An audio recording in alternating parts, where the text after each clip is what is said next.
বাতাসে কাঁপিছে কন্যা, তোমার পটের বসন খানি দূরের প্রাণে চাইয়া কন্যা, কেনে দুই চোখে ঝরে পানি।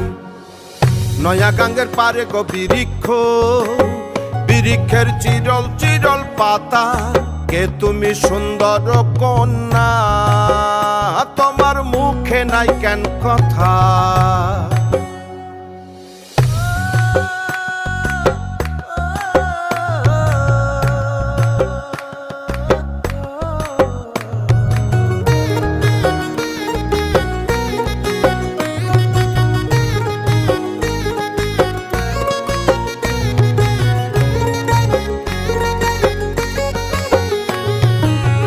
কেবা তোমার পিতা মাতা লোকন্যা, তোমার কোথায় বাড়ি ঘর, কেবা তোমার পিতা মাতা